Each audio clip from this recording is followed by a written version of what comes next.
Ave Maria, cheia de graça, o Senhor é convosco. Bendita sois vós entre as mulheres, bendito é o fruto do vosso ventre, Jesus. Santa Maria, Mãe de Deus, rogai por nós, pecadores, agora e na hora de nossa morte. Amém. Queiram sentar-se uns instantes, por favor. Queridos irmãos e irmãs, saudamos aqueles que nos assistem por meio das redes sociais dos Arautos do Evangelho, que estão em casa, em várias partes do Brasil e do mundo. Saúdo a todos que estão aqui presentes e que vieram nesse terceiro domingo da Páscoa para terem mais um encontro com nosso Senhor. E nosso Senhor Jesus Cristo, depois de ressuscitado, já não é mais o mesmo. Ou por outra, aparenta não ser mais o mesmo e por isso não o reconhecem. Pensam que é um fantasma. Mas ele pede que se lhe toque as mãos e os pés para que não duvidem. Sou eu. É ele mesmo, nosso Senhor Jesus Cristo. E por que ele pede para que se lhe toquem as chagas das mãos e dos pés? Essa é uma primeira pergunta que salta da liturgia de hoje. Todos aqui já pelo menos ouviram, ainda que sem saberem, conhecerem muitos detalhes, de como que se forma uma pérola. Já ouviram falar das pérolas, que são objeto de admiração de tantas senhoras que as utilizam como joias e mesmo utilizadas as pérolas em ornamentos de imagens, de cálices, enfim, as pérolas tão cobiçadas desde a antiguidade. E as pérolas, elas são produzidas de que forma? Uma ostra, não é qualquer tipo de ostra, claro, é uma ostra específica, alguns gêneros que produzem.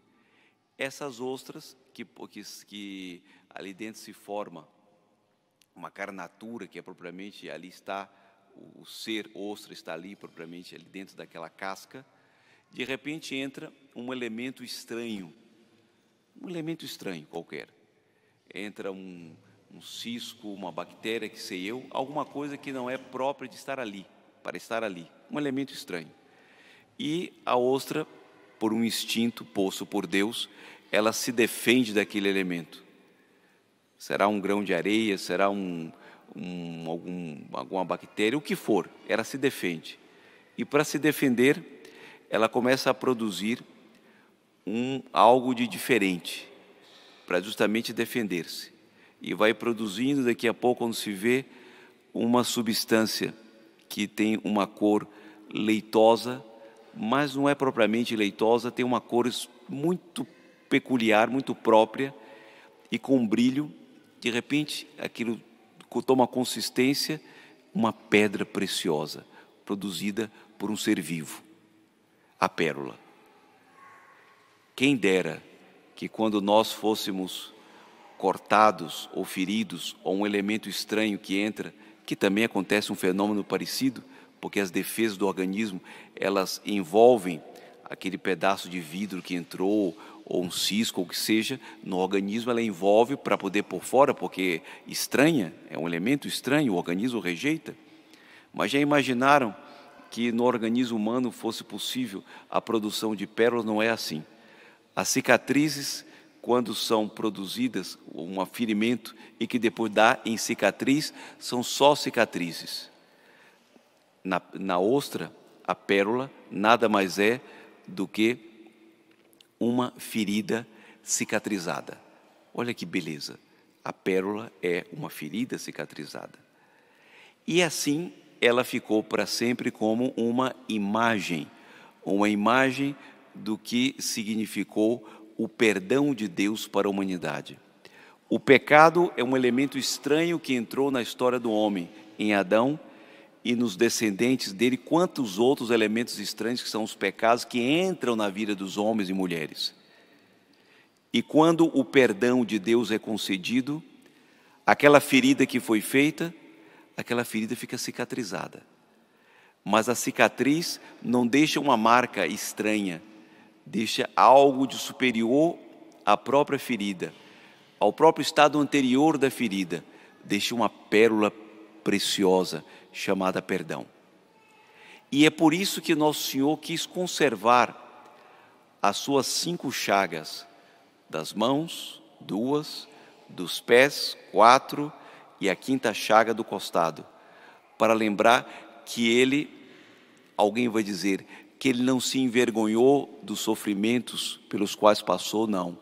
Que ele se orgulha daqueles 5 troféus. Aquelas chagas são, de fato, o símbolo mais eloquente de que ele sofreu e morreu por nós. Ele perdoou os nossos pecados, para que nós nunca nos esqueçamos do perdão que ele deu para cada um de nós. E ele aparece aos discípulos durante 40 dias depois de ressuscitado, só que não convive mais com eles do mesmo modo. Ele vai conviver de modo diferente. Ele poderia continuar vivendo com eles como vivia antes. Não. É de modo diferente. Ele aparece quando os 2 discípulos de Emaús, um deles o próprio evangelista São Lucas, está caminhando desanimado, voltando à vida de sempre, junto com o seu colega chamado Cleofas. E ele se põe no meio do caminho, caminhando com eles como se fosse um viajante, igual a eles.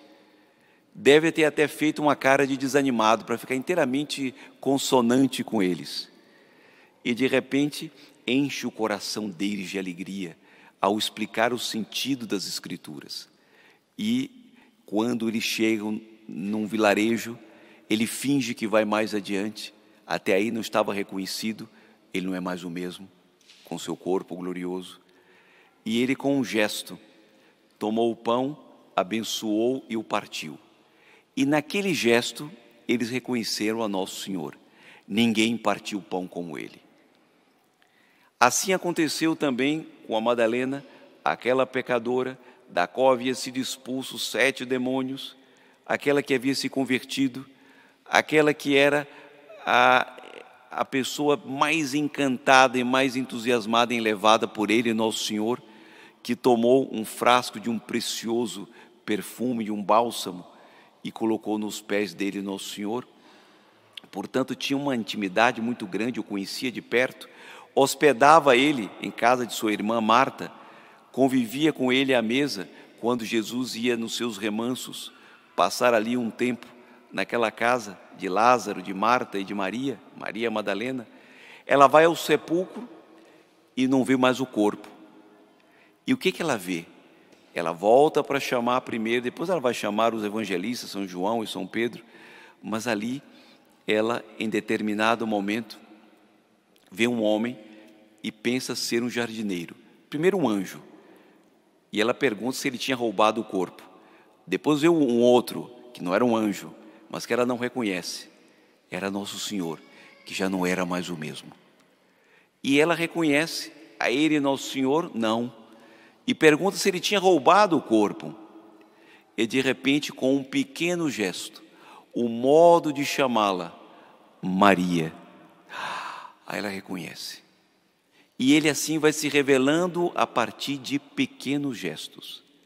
E qual foi o gesto que os discípulos João e Pedro encontraram para reconhecer que Jesus não havia sido roubado, que ele de fato ressuscitou? E encontraram o túmulo vazio e os tecidos que envolviam o corpo de Nosso Senhor perfeitamente dobrados ali, no lugar à parte, tudo ordenado. A interpretação corrente é esta: um ladrão não iria roubar um corpo e deixar tudo arrumado, e nem até a preocupação de tirar um tecido para levar o corpo. Logo ele ressuscitou. Mas há um significado muito mais profundo. O modo com que ele deixou as coisas ordenadas quer indicar alguma coisa. Ele despertou do sono. E vou cair aqui num exemplo bem comum e caseiro. Imaginar alguém que desperta do sono e deixa a cama toda desordenada durante o dia inteiro ou parte do dia. Eu vou dizer aqui, não se sintam ofendidos. Não é cristão. Porque um cristão verdadeiro sabe ser ordenado em todas as coisas. Seja no leito mais luxuoso ou na padiola mais simples. Em todo lugar cabe a ordem, cabe a limpeza, cabe o asseio, cabe a pureza, porque se ali deitou um cristão, tem que se reconhecer. Ali deitou um cristão, ali acordou um cristão, pelo modo com que tudo ficou ordenado. E Jesus quis, durante esses 40 dias, conviver com os discípulos para indicar um novo modo de viver. Eles deveriam passar a viver de modo diferente, sendo os mesmos, mas a partir de pequenos gestos revelar que de fato haviam sido transformados pelo mistério da Páscoa. Eles receberam um nome novo. No início, os cristãos, quando eram batizados, recebiam um nome novo, para indicar que eram novas criaturas, um nome novo recebido. E, inclusive, passaram a ser conhecidos como cristãos, que vêm de Cristo. Logo, deveriam reproduzir em si as mesmas marcas do crucificado, que ele quis que reconhecesse no seu corpo, para que tivesse a certeza que não era um fantasma. Notem que ele se pôs no meio dos discípulos. Está no evangelho aqui que acabamos de escutar de São Lucas. Eles chegaram, os discípulos, eram São Lucas e Cleofas, e os dois contaram o que tinha acontecido. É o capítulo 24 do evangelho de São Lucas. O que tinha acontecido no caminho. Hora que Jesus ensinou a eles as Escrituras, eles podiam ter recordado tudo isto. Ele falou de Moisés, ele falou de tal profeta, ele falou de tal profecia, ensinou. Não. E como tinham reconhecido Jesus ao partir o pão. Esse foi o gesto. Reconheceram a ele naquele gesto e recordaram aos discípulos essa experiência que eles tiveram. E esse gesto tão simples de partir o pão, por meio do qual eles reconheceram que era Nosso Senhor, enquanto eles estavam falando a esse respeito, Nosso Senhor aparece no meio deles e diz: a paz esteja convosco. Imagine que cena, a paz esteja convosco. Não reconheceram a ele, ficaram assustados, é um fantasma. E Nosso Senhor: toquem as minhas mãos, os meus pés, mostra para que toquem, para que apalpem. Um fantasma não tem pele e osso, como vocês estão vendo que eu tenho, carne e osso. Era um verdadeiro homem, ressuscitado é verdade, mas ainda assim estavam alegres e assustados. E para acalmá-los, que faz Nosso Senhor? Mais um gesto, humano, totalmente humano, comum a todos nós. Tendes alguma coisa para comer? Percebem? Ah, um pedaço de peixe assado. Que peixe era esse? Será que estava gostoso? Não sei. Eu sei que aquele que Jesus assou na praia, esse sim devia estar de primeira. Esse aqui já não posso garantir. Mas ele pediu. Ele tomou o peixe e comeu o peixe diante deles, para que eles percebessem como um cristão deve se alimentar. O modo, o gesto, tem que ser diferente. Tem que mudar inteiro. Não pode apenas dizer, internamente, não, tem que ser externamente também. Nós temos que ser criaturas inteiramente novas, porque a partir de pequenos gestos se reconhece de fato qual é o coração. E por pequenas rejeições se chegam às maiores.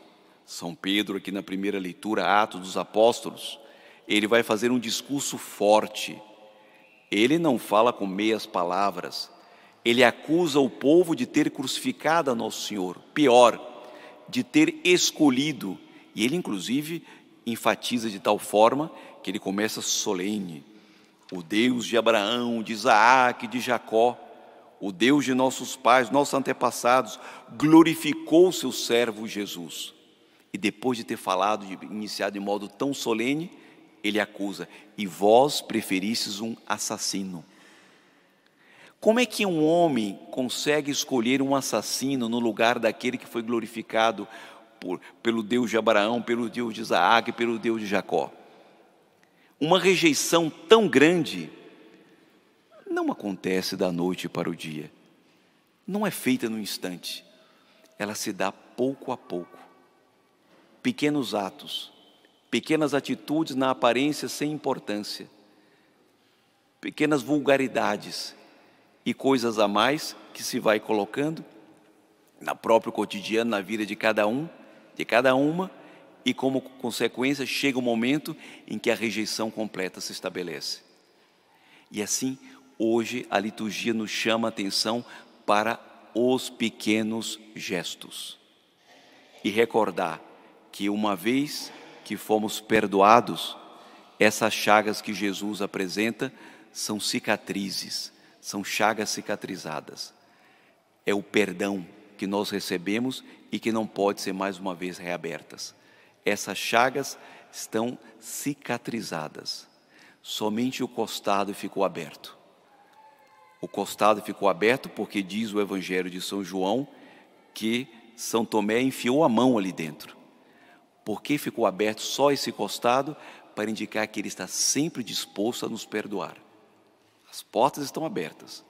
Entretanto, ele pede de nós uma mudança completa nas grandes nos grandes e nos pequenos gestos. Quando nós vemos o mundo de hoje na situação em que se encontra, com a guerra que bate à nossa porta, por enquanto parece tão longe. Alguém assiste nas redes sociais e pensa, parece um espetáculo pirotécnico, fogo de artifício, até que um desses lhe cai sobre a cabeça. E parece festa. Os otimistas dizem, nada vai acontecer. Eu não sei, porque a partir do momento em que se prefere o assassino a Cristo, como aconteceu aqui, acusado por ele São Pedro, a partir do momento em que a humanidade prefere outros em relação a Cristo, tudo pode acontecer. O que se deve pedir hoje, mais do que nunca, é que Ele, Nosso Senhor, por intermédio dela, Nossa Senhora, nos modifique por dentro e por fora, nos pequenos gestos, nos mínimos detalhes, para que nós tenhamos sempre a Ele, Nosso Senhor Jesus Cristo, no meio, como Ele se pôs aqui, aí a paz se estabelece. A paz esteja convosco. A paz só estará conosco quando Ele for colocado no meio, no centro da vida de todos nós. Louvado seja nosso Senhor Jesus Cristo.